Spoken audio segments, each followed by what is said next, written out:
말씀을 같이 한번 찾아보려고 해요. 사사기라는 성경이 우리가 그동안 계속 함께 나눴던 여호수아 성경 뒤에 바로 위치해 있어요. 여호수아 다음이 사사기고요. 사사기에서 21장 25절 말씀, 제일 끝의 말씀이에요. 사사기의 마지막 말씀, 마지막 구절의 말씀인데, 그래서 한번 찾아서 읽어보면 좋을 것 같아요. 우리 은교는 가영이가 성책이 없기 때문에 같이 한번 봐주고, 한 절 말씀이기 때문에 우리가 같이 한번 다 같이 한 목소리로 읽어봤으면 좋겠어요. 사사기 21장 25절 말씀이에요. 같이 읽을게요. 시작. 그때에 이스라엘에 왕이 없으므로 사람이 각기 자기의 소견에 오른 대로 행하였더라. 아멘. 사사기라는 성경 말씀을 한 줄로 요약을 하고 설명을 하자면 오늘 성경 말씀처럼 왕이 없는 시대라고 이야기를 할 수 있어요. 그래서 우리가 오늘은 왕이 없는 시대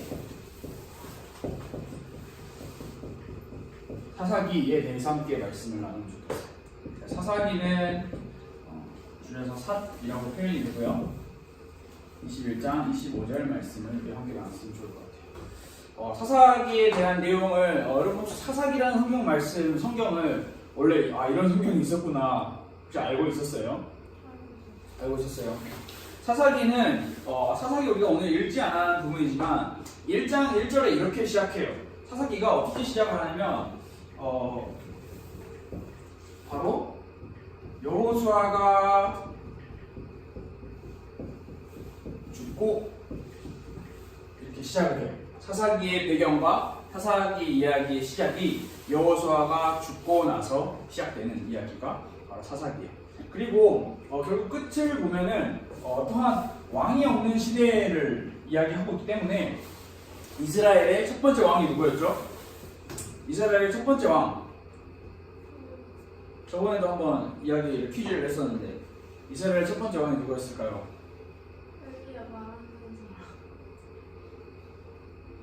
엘리야의 말을 안 들은 사람이 아니고 사무엘 말을 안 들은 사람이죠. 자, 누굴까요? 사울입니다. 사울 왕. 그 왕이 세워지기까지의 시간을 놓고 사사기 시대를 우리가 생각할 수 있어요.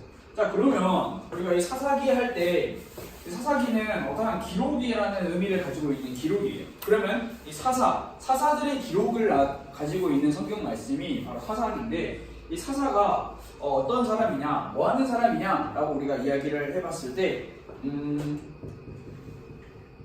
판결 혹은 재판 혹은 심판하는 사람을 의미를 가지고 있어요.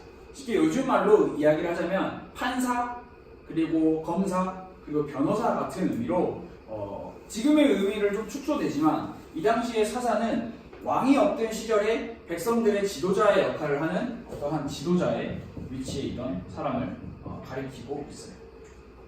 그래서 이 사사기 시대의 성경 말씀에서는 총 12명의 사사가 등장을 해요. 그리고 우리가 이 총 12명의 사사에 대해서 함께 어떤 사람이 있었고 어떤 일이 있었고 이 일을 통해서 하나님이 우리에게 어떤 말씀을 하시고 싶은가 라는 부분을 우리가 함께 알아보려고 하는데 이 사사기 말씀을 우리 같이 통해서 나누면 좋을 것 같아요. 자, 그런데 우리가 여러분들이 기억을 할지 안 할지 잘 모르겠지만 기억을 한다라고 제가 한번 생각을 하고, 여호수아가 이스라엘 백성들에게 마지막으로 모아놓고 어떤 이야기를 했죠? 고별 설교를 하면서 여호수아가 어떤 말씀을 이스라엘 백성들에게 전했을까요?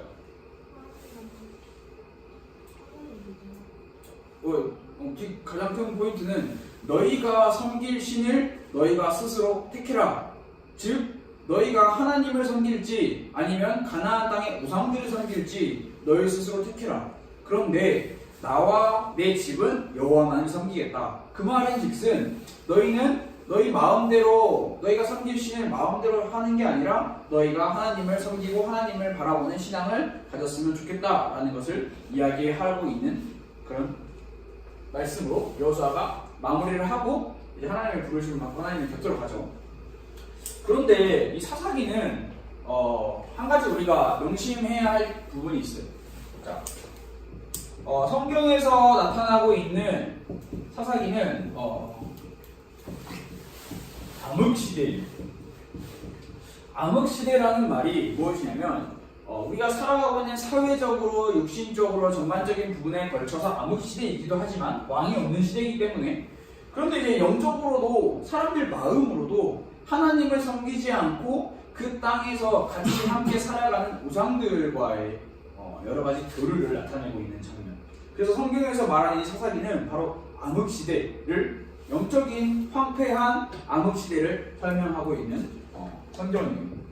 자, 우리가 그러면 사사기가 이러한 책이구나, 이러한 성경 말씀이구나 라는 것을 보았을 때 사사기에서 12명의 사사를 통해서 계속해서 반복되어지는 이야기가 있어요. 그 반복되어지는 이야기가 무엇인지 함께 또 여러분들에게 사사기의 말씀을 같이 나누기 전에 같이 제가 알려드리려고 해요. 자, 사사기는 어떠한 자, 무슨 영어 단어죠?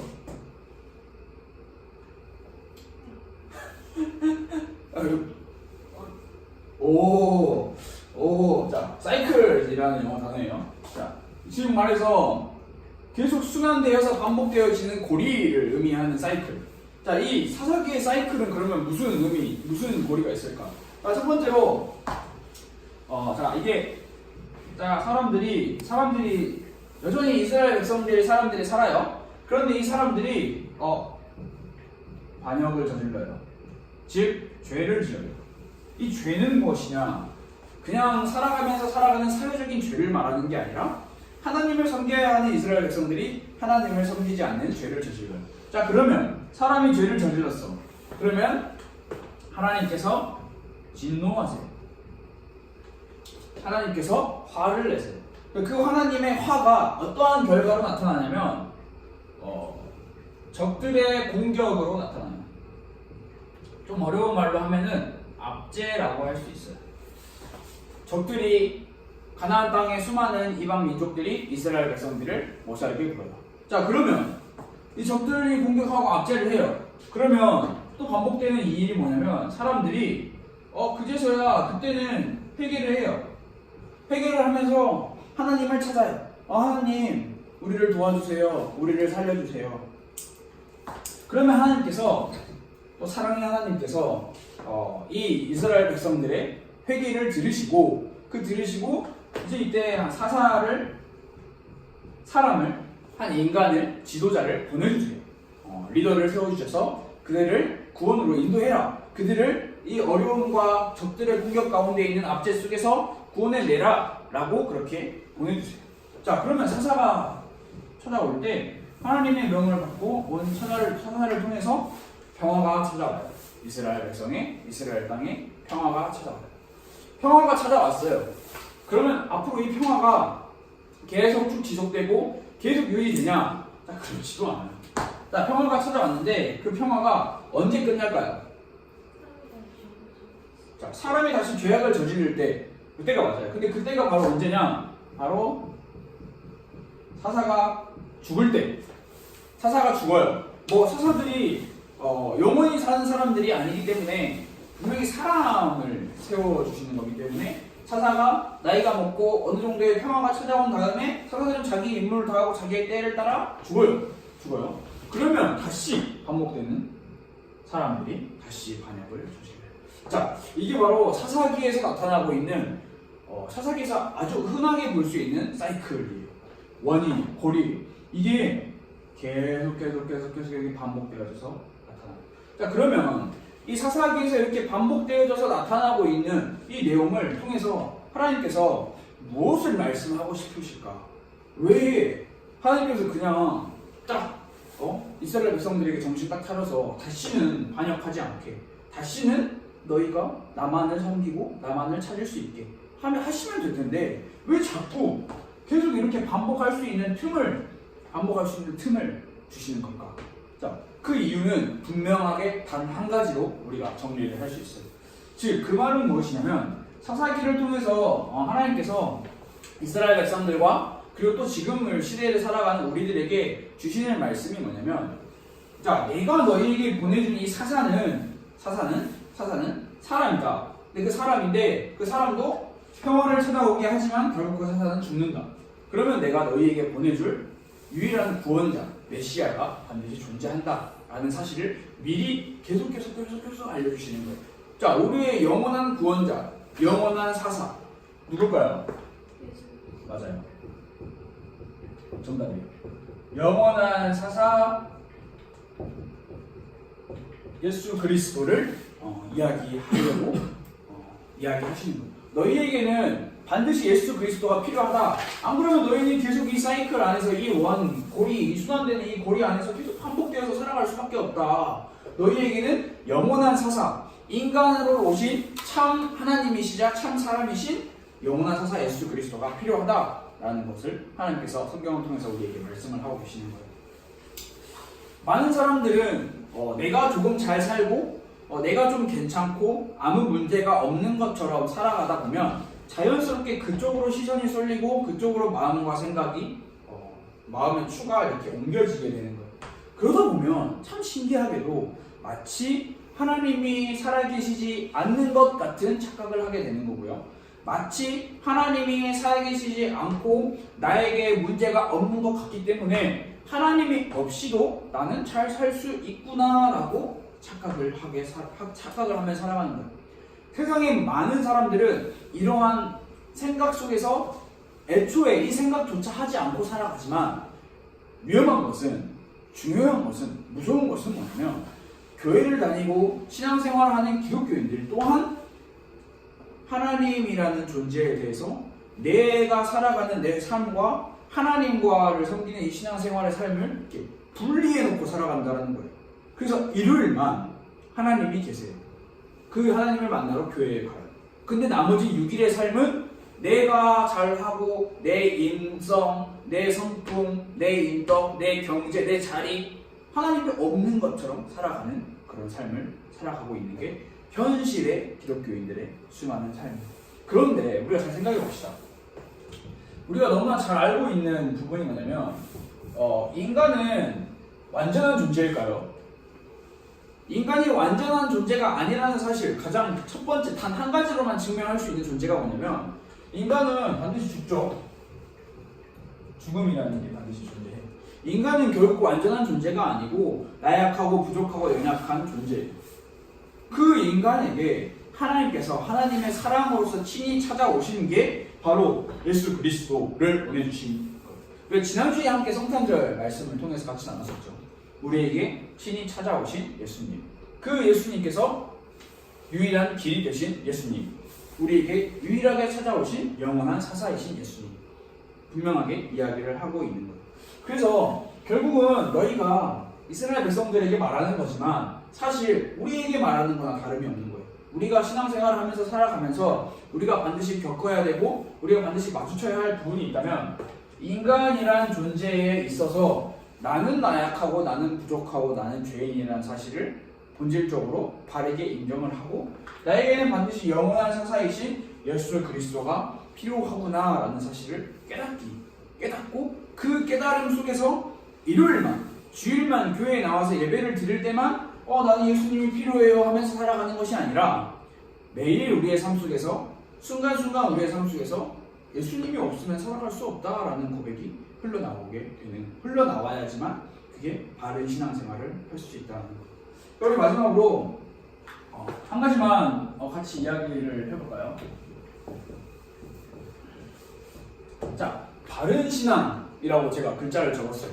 바른 신앙. 자, 바르다, 바른 것, 어디에 기준이 놓여 있으면 그게 바르고 바른 것일까요? 혹시 여러분 그 김밥 중에 바르다 김선생이라는 김밥 알아요? 알죠? 그게 다른 김밥집과 비교해서 다른 점이 뭐예요? 그 바르다 김선생이라는, 광고하는 거 절대 아닌데, 자, 바르다 김선생과 일반 김밥집, 다른 많이 있는 김밥집과 추구하고 다르다는 게, 강조하는 게 뭐예요? 일단 비싸요. 바르다 김선생이 비싸요. 김밥이 막 6, 7천 원 막 이렇게 하더라고요. 그래, 그건 이제 개인의 취향이고요. 그 취향을 물어보지는 않았어요. 자, 바르다의 기준이 뭘까? 바르다 김선생에서 말하는 바르다의 기준은 건강한 야채, 즉석에서 자기들이 직접 재배하는 야채, 즉석에서 짓는 쌀, 건강한 쌀, 유기농 쌀, 유기농 채소, 유기농 음식. 그래서 우리는 인스턴트 음식을 쓰지 않는다, 바르다. 그 기준이 거기에 놓여 있는 거예요. 그 사람들의 기준. 그러면 자, 우리 생각을 해봅시다. 세상에서는 많은 사람들이 건강한 것, 바른 것을 찾아요. 혹시 여러분들 중에 나는 건강하지 않은 것, 몸에 안 좋은 것, 바르지 않은 것, 잘못된 것을 찾아서 따라가는 사람이 있어요? 그걸 추구하는 걸 좋아하는 사람이 있어요? 없죠. 없어요. 모든 사람은 다 바른 것을 찾아 따르고요, 좋은 것을 찾아 따르고 몸에 건강한 것을 찾아 따라요. 단 사소한 하나의 음식뿐만 하더라도. 그러면 우리가 생각을 해볼 필요가 있어요. 자, 그러면 우리는 신앙생활을 하는 이 신앙인의 입장에서 바른 신앙은 대체 무엇이고 바른 신앙은 어디에 기준을 둬야 할까? 하나님께서 왕이 없는 시대, 사사기라는 말씀을 통해서 우리에게 우리가 어떤 걸 다시 생각하고 우리가 어떤 걸 회복했으면 좋겠다라고 말씀을 우리에게 주시는 걸까? 바른 신앙. 대체 그 바른 신앙이 뭘까? 자, 오늘 성경 말씀에서 이렇게 나오죠. 왕이 없으므로, 자, 왕이 없어요. 왕이 없기 때문에 사람들이 어떻게 행했다라고 기록을 하고 있을까요? 자기의 각기 내 소견에 옳은 대로 행했다라고 이야기하고 있어요. 자, 소견이라는 말을 다르게 쓰면 눈 혹은 마음이라고 우리가 표현을 할 수 있어요. 내 눈에 보기 좋은 대로, 내 마음에 좋은 생각대로 그렇게 살아갔다라는 거예요. 자, 그런데 우리가 바른 신앙이라는 기준을 봤을 때 내 눈과 내 마음에 옳은 대로 신앙생활을 하는 게 바른 기준에 부합하는 걸까요?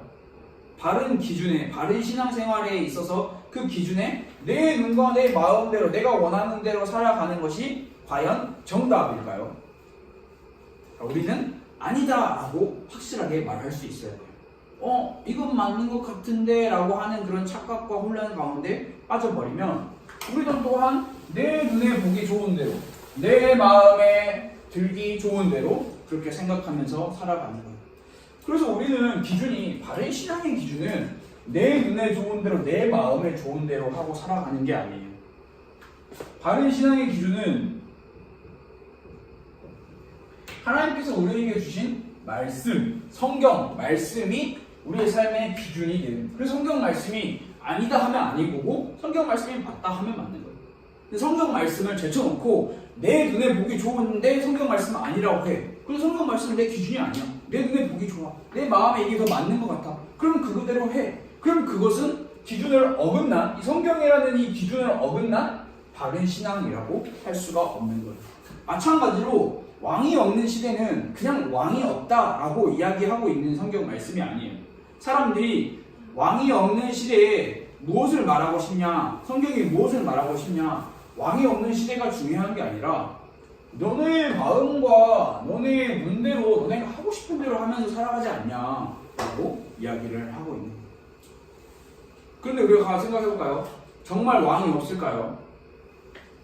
사사시대에 왕은 없어요. 육신적인 왕은 없어요. 사울 왕이 세워지기까지 왕은 없어요. 그런데 이스라엘 백성들이 잊어버린 게 하나 있어요. 그 잊어버린 게 하나가 뭐냐면 자신들을 애굽이라는 곳, 그리고 자신들을 가나안이라는 곳으로 인도해 주신 하나님이 자신들의 왕이라는 사실을 잊어버렸어요. 왕이 없기 때문에, 자신들의 눈에 보이는 왕이 없기 때문에 자신들의 마음대로, 눈대로, 좋은 대로, 보기 좋은 대로 생활하고 생각하고 행동했던 거예요. 그 결과가 어떻게 되었는지는 우리가 사사기를 통해서 함께 말씀을 나누면 좋을 것 같아요. 바른 신앙의 기준은 어떤 교회의 방법이나 교회의 숫자나 신앙의 경력에 전혀 있지 않아요. 여러분들이 그걸 착각하면 안 돼요. 큰일 나요. 제가 제 마음대로, 제 눈에 좋은 대로, 내가 뭔가 내 원하는 대로, 내가 하고 싶은 방법대로 한다고 하더라도 제가 이 성경과 이 말씀의 기준이 부합하지 않는다면 여러분은 제 말을 들으면 안 돼요. 그렇기 위해서 여러분들이 기도할 때 저를 위해서도 기도해 주셔야 되는 거예요. 우리에게 말씀을 전해주시는 분이 바른 기준, 성경 말씀에 우리에게 말씀을 전해줄 수 있도록 기도를 해야 되는 거예요. 바른 신앙이라는 거는 말씀 그리고 하나님이라는 분명한 존재가 존재해요. 자, 우리 생각을 해봅시다. 하나님 앞에서라고 하는 말이 있어요. 흔히 많은 사람들이 성경에 하나의 문구로 사용하는 말이에요. 하나님 앞에서. 그거를 헬라어로 바꾸면 코람데오라고 표현을 해요. 코람데오. 자, 하나님 앞에서 우리가 너무 추상적이고 너무 그냥 그런 것 같다 하고 그냥 살아가는 문구 중에 하나가 하나님 앞에서예요. 근데 바른 신앙의 기준은 하나님 앞에서예요. 하나님 앞에서라는 말이 무슨 말일까요? 자, 제가 은기 앞에를 가요. 은기 앞에를 가. 그러면 이게 바로 제 앞에서예요. 그렇죠? 근데 여기서 은교가 말을 하고 눈으로 보고 코로 숨을 쉬고 생각을 해요. 근데 제 앞에서 내 앞에서 생각을 해요. 그러면 내 앞에 내놓고 나쁜 말, 싫은 말, 좋은 말, 나쁜 행동 할 수 있을까요? 못해요. 근데 여러분들이 생각을 해야 돼요. 눈에 보이지 않는 하나님이시지만 하나님이 여러분 바로 눈앞에 있어요. 바로 눈앞에 있다고 생각해요. 내 눈앞에 하나님이 있어. 내가 숨 쉬는 거, 내가 말하는 거, 내가 생각하는 건, 내가 행동하는 모든 것이 다 하나님이 멀리서 나를 지켜보시는 게 아니라 바로 내 눈앞에 있어. 내 눈앞에 있어. 내 눈앞에. 내가 생각하는 것 하나님이 내 머릿속에 다 알고 계셔. 그리고 내가 행동하는 거, 내가 손으로 행동하는 거, 발로 행동하는 거 하나님이 내 바로 눈앞에서 다 보고 계셔. 멀리서 보고 계신다라고 생각하면 안 돼. 바로 우리 눈앞에서. 그리고 내가 말을 해. 내가 친구들이랑 있을 때 욕을 해. 욕을 할 때 하나님이 우리 바로 입 앞에서 그 말을 다 듣고 계세요. 아, 이렇게 말을 하는구나. 하나님 앞에서 하는 말을 우리가 너무 추상적이고 너무나 이렇게 그냥 붕 떠는 생각으로 살아가는 게 하나님 어딘가에 계셔. 멀리 계셔. 어딘가에서 날 지켜보고 계셔. 근데 내가 이렇게 해서 잘 이렇게 피하면 하나님 앞에서가 아닌 하나님 앞에서 있지 하지만 이게 잘 안 보이는 대로 숨을 수 있을 것 같은 착각. 근데 분명하게 말하는 게 앞에서라는 말이 코앞에, 눈앞에 이렇게 바로 앞에 이렇게 보고 있는 거예요. 그래서 우리가 바른 신앙이에요. 오늘 우리가 사사기를 통해서 같이 공부하고 여러분들의 마음속에 같이 생각하고 담아야 할 부분이 뭐냐면 도대체 바른 신앙이 뭘까? 하나님 앞에서 하는 신앙이 뭘까? 사사기를 통해서 하나님께서 우리에게 주시고자 하는 말씀이 뭘까? 그 부분을 우리 함께 나누고 공부하고 배우고 기도하고 그렇게 하려고 생각을 하고 있어요. 그래서 오늘 우리가 함께 말씀을 들어가요. 사사기 말씀을 통해서 우리 함께 여러분들의 신앙을 점검하고 여러분들의 신앙을 다시 한번 딱 확실하게 잡는 새로운 2019년에 여러분들의 새로운 신앙생활과 여러분들의 삶이 됐으면 좋을 것 같습니다. 우리 같이 한 번만 같이 기도할까요?